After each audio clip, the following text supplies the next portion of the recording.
أعوذ بالله السميع العليم من الشيطان الرجيم. بسم الله الرحمن الرحيم. والصلاة والسلام على أشرف المرسلين سيدنا ومولانا محمد وعلى آله وصحبه وسلم تسليما. السلام عليكم ورحمة الله وبركاته. Alhamdulillah Rabbil Alamin.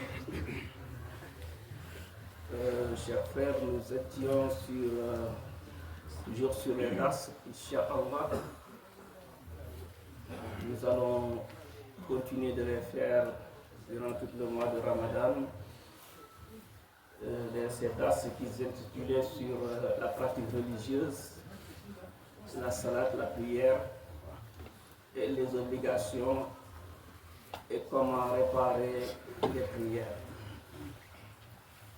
C'est un sunnah du prophète Muhammad sallallahu alayhi wa sallam. Car la prière qu'on a entamée, s'il y a une erreur sur cette prière, il est préférable de le réparer que de délaisser cette prière pour recommencer une autre prière.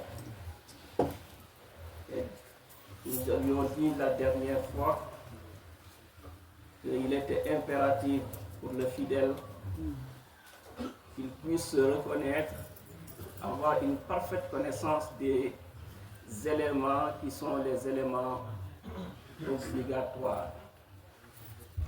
C'est-à-dire, tous ces éléments-là, si dans la prière une obligation, vous omettez de le faire et que vous continuez votre prière sans amener cette obligation jusqu'à le salut final, cette prière va être nulle. D'où l'importance de reconnaître quelles sont les obligations dans la prière. Je vais les citer encore plus de pédagogie, Inch'Allah. On avait dit en premier qu'il y avait l'intention, al-takbiratul ihram, c'est le premier takbir, Allahu Akbar. La première est une obligation, tous les autres c'est des sunnah.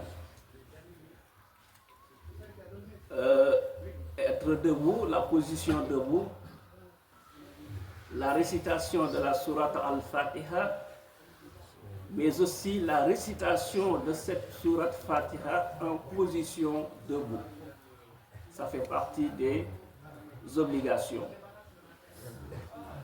Ruku, ça fait partie des obligations. Et se lever de cette position ruku, ça fait partie aussi des obligations. As-sujud, la prosternation, fait partie aussi des obligations, que ce soit les deux prosternations, première et deuxième prosternation. Le fait aussi de se lever de cette prosternation, ça fait partie aussi des obligations. La position, c'est-à-dire at-tumaniya, le fait d'être droit dans sa position, d'être bien tranquille dans sa position, ça fait partie des obligations at-tumaniya wa i'tidal. As-salamu, ça fait aussi partie des obligations. Et ce moment où tu es assis en faisant assalamu alaykum, ça aussi, ça fait partie des obligations. On ne peut pas se lever et dire assalamu alaykum en position debout. Si on le fait, on a négligé, on a raté une obligation. Et une obligation dans la prière, c'est une obligation, comme le nom l'indique. Que ce soit al-fard, al-rukn, que ce soit al-wajiba. Tout cela, ça fait partie dans un même élément qui a 3 noms. Et dans ce fait, qu'est-ce que c'est que la différence entre al-fard ou al-sunnah? La différence est que dans la prière, supposons que nous donnons le nom d'obligation, le dirigeant, ou bien le roi. Le roi, il est impératif qu'il doit être présent dans la prière. Et si il y a un élément qu'on a omis de mettre, d'amener dans la prière, il faut l'amener, mais il y a des positions où on peut l'amener. Pour dire simple, si on a oublié de réciter la Fatiha, et nous savons que la Fatiha est une obligation.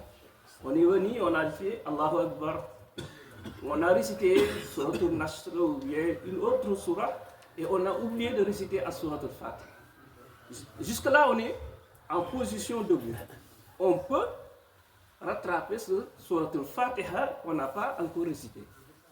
Mais si on a fait le ruku, on est en position ruku, on ne peut plus faire rattraper ce Surat al-Fatiha là. Parce qu'on vous avez dit la dernière fois, pour rattraper un raka, c'est quoi? C'est de trouver l'imam entre c'est en position où il tient ses genoux.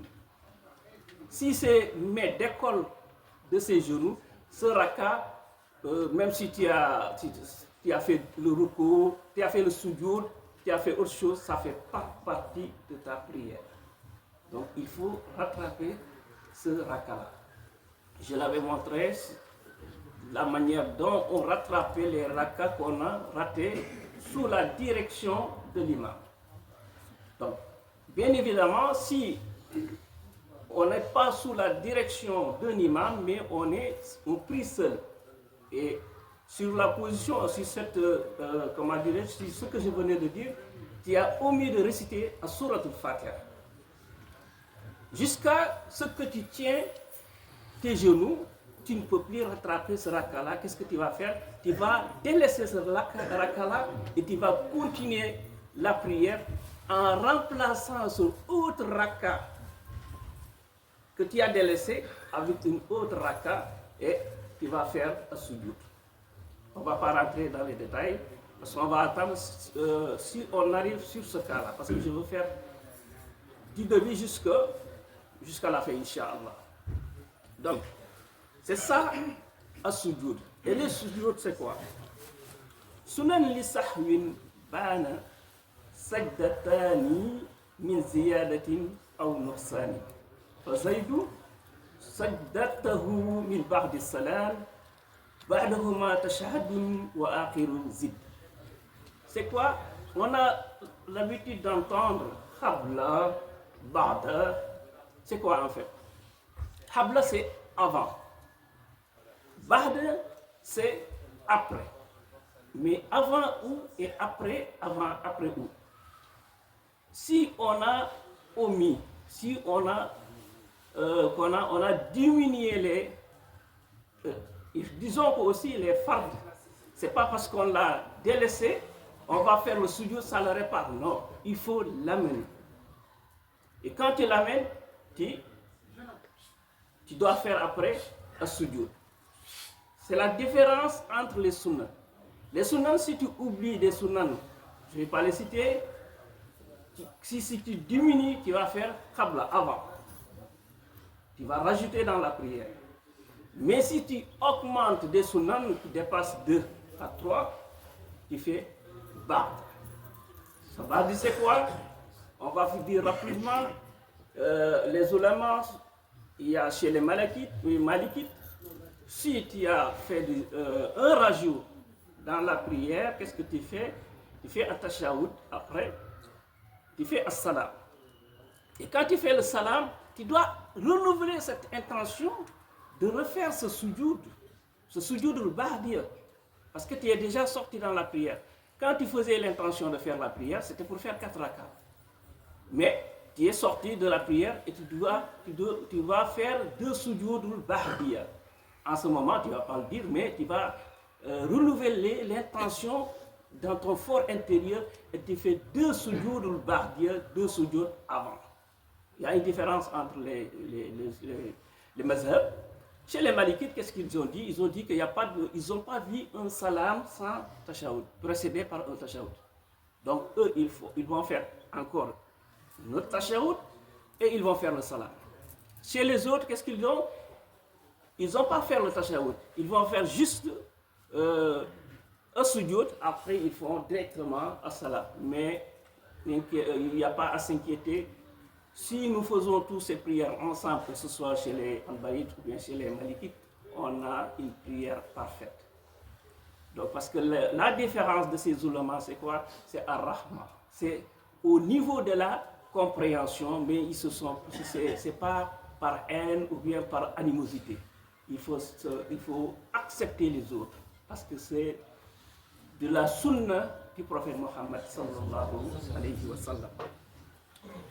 Donc, si, j'ai bien dit, si on oublie, ou bien on nommait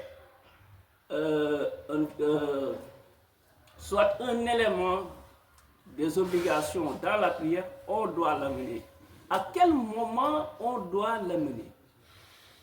On doit l'amener avant de faire le repos, comme je l'ai dit tantôt. Mais si on ne l'a pas amené jusqu'au repos, ce raka-là, on va pas le jeter, mais on va l'éliminer en le remplaçant à la fin avec une autre raka. Et après, on fait le sujoud, parce qu'il y a 2 manières de faire. En ce cas, de sujoud, c'est pour ça que je ne vais pas le citer.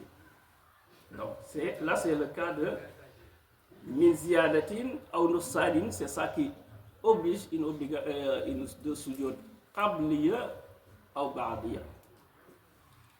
Linaqsin min qabli salamin usjud. Quand on a diminué dans la prière, qu'est-ce qu'on fait? On fait qabla. J'avais donné, peut-être que ça va, une fois je l'avais dit au Sénégal, c'est la prière obligatoire, c'est quoi? C'est comme un salon. Et dans le salon, il y a quoi? Il y a un fauteuil, si vous voulez, il y a une table, il y a un télé, on va s'arrêter à cela. Et ces éléments-là, c'est des al-fara'id. Si on entre dans la maison et qu'on voit que le fauteuil, il est dans le jardin, non, on se dit que c'est pas normal parce que le fauteuil c'est en cuir et quand la pluie va venir, ça va mouiller et après ça va se gâter. Donc, on fait rentrer le fauteuil dans le salon. Si on a oublié une farde, on le fait rentrer dans la prière si on n'est pas avant cette position qui est repos. Si on a raté, on le rattrape. Parce que si on le laisse là-bas, la prière va se gâter. C'est un peu simple pour retenir cela. Voilà. Si par contre, dans la prière et dans le salon, qu'est-ce qu'on trouve dans le salon? On trouve quelque chose, par exemple, on trouve un outil de jardinage dans le salon. Tout le monde sait que dans le salon, on ne peut pas mettre des outils de jardinage. Il y a le tuyau ou bien qu'est-ce que vous voulez, un seau qui n'est pas propre dans le salon. Qu'est-ce qu'on fait? On le sort dans le salon. On a augmenté quelque chose dans les éléments qui constituent les fards, les fara'id. C'est pour ça, si dans la prière il y a de trop, on sort. Comment on le sort? On fait un salam et on fait, si chez les malikites, on fait un tashahhud et on fait sujoudul ba'diya. Si par contre on a omis quelque chose, qu'est-ce qu'on fait? On le fait rentrer dans la prière et dans le salon et on fait qabliya. Mais il y a un autre cas. Par exemple, si on a rajouté et on a éliminé. Dans le salon, il se trouve qu'il y a quoi? Il y a le tuyau d'arrosage et dehors, il y a le fauteuil. Donc, c'est 2 cas. Dans ces 2 cas, qu'est-ce qu'on doit faire? On doit raménager ce qui doit être dans le salon et ce qui ne doit pas y être. Et après, on fait qabliya. Ce qui veut dire, si on augmente, on fait Ba'diya. Si on diminue, on fait Qabliya. Et si on a fait les deux, on a augmenté, on a diminué, on fait Qabliya. Je crois qu'on peut bien rentrer maintenant, Inch'Allah, dans un petit peu les détails. لنحسن من قبل سلام اسجد بعد تشهد وآخر الزد وإن نقصت ثم زدت فاسجد قبل سلامك على ما احتمد. C'est ce que je venais de dire. أصل السجود ترك السنتين. Quelle est la cause qui a amené de faire des sujouds, que ce soit qabliya, ba'diya? C'est quand on a délaissé deux sunnah. On n'a pas encore amené de citer les sunnah parce que je ne veux pas qu'on les mélange, c'est pour ça que je m'arrête sur les fara'id. Après, on fait comment faire pour les fara'id et après, je vais amener les sunnah, Inch'Allah, dans un autre classe, Inch'Allah. أصل السجود ترك سنتين فصاعدا لا حكسه دون مين. أما الفرائض فليس تجبر إلا بإتيان بها. C'est clair. Les obligations, tu laisses une obligation, tu ne dois pas amener juste le sujoud, tu dois l'amener dans la prière. C'est comme si je disais le fauteuil qui est dehors. Tu dois le raménager, tu dois l'amener, après tu fais un sujoud ou le sujoud qui doit lier à cela, tu dois faire le sujoud ba'diya parce que tu as diminué. Donc c'est des trucs tellement difficiles à retenir. Il faut que le fidèle il fasse beaucoup d'efforts, je dis, hein, parce que même dans les imams, on a souvent des problèmes comme ça, parce que si ça arrive pas souvent ces erreurs-là, et quand tu restes peut-être les deux ans sans le faire, tu es susceptible d'oublier la formule. Vous voyez. Amal fara'idu falaysa tujbar illa bi ityanil biha iza tuskara. Quand tu te rappelles avant un ruku. Dans le ruku, tu dois le délaisser, tu dois amener un autre sujoud. Maintenant, on va citer un petit peu avant d'aller sur l'autre page. Par exemple, quand tu viens dans la prière, l'intention, ça fait partie des fara'id. Tu fais l'intention, si tu l'oublies, tu as fait le takbir, c'est pas grave. Parce que tu sais bien que tu as l'intention de faire le an-niyya. Maintenant, at-takbiratul ihram, tu viens dans la prière, tu ne dis pas Allahu Akbar. Tu commences à réciter. Tu as décelé quoi? Tu as décelé une obligation qui est la clé qui ouvre la porte de la prière. Tu récites Al-Fatiha, tu récites Al-Surah et tu n'as pas fait le takbiratul al-ihram. Qu'est-ce que tu fais? Là, tu coupes la prière et tu fais le takbiratul al-ihram. Quand tu viens dans l'autre cas, tu as oublié de faire le takbiratul ihram, tu commences la prière, tu dis Fatiha, surtout, après tu fais le ruku. Et c'est là que tu te rappelles que tu n'as pas fait le takbiratul ihram. Qu'est-ce que tu fais? Tu dis as-salam. Pourquoi? Parce que ce raka est noué. Parce que c'est pour ça que je dis que cette position ruku, elle est très importante dans la prière. Donc tu fais as-salam juste. Tu es en face de Allah subhanahu wa ta'ala, tu ne peux pas te détourner d'Allah comme ça. Tu fais le salam, après tu reprends ta prière, tu fais at-takbiratul ihram. Maintenant, dans un autre cas, tu fais le takbiratul ihram et tu oublies de réciter le Fatiha.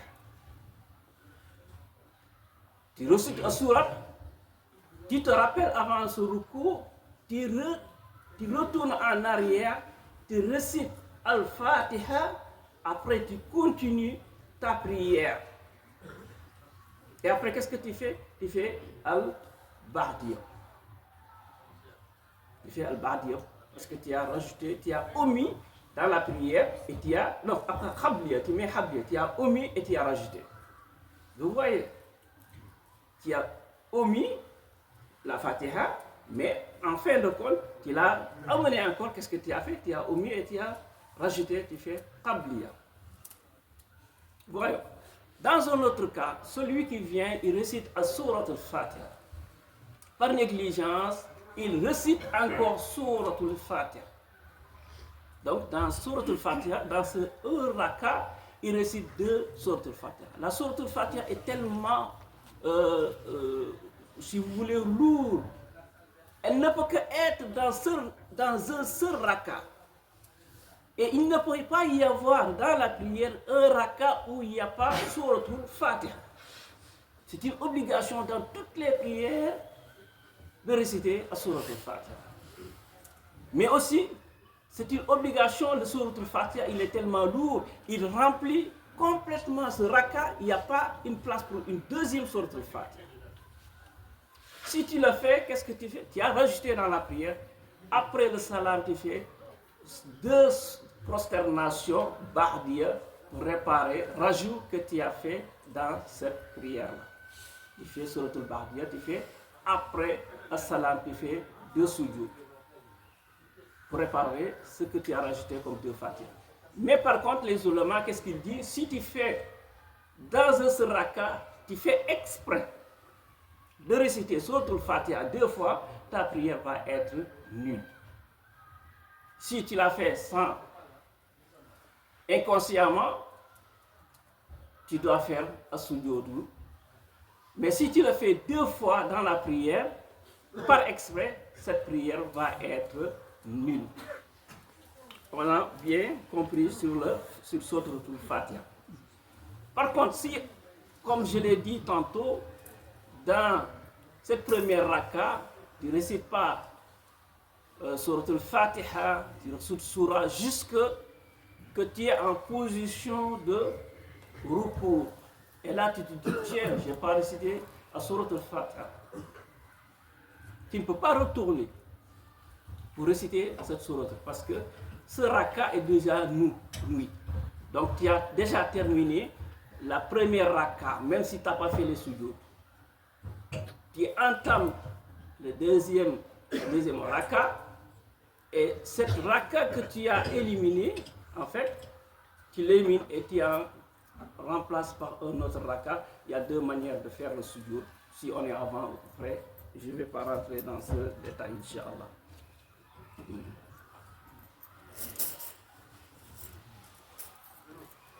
Donc ça c'est un petit peu la répétition. Maza yaf'alu man sa'a anil fardin min fara'idis salati in amkana. Sur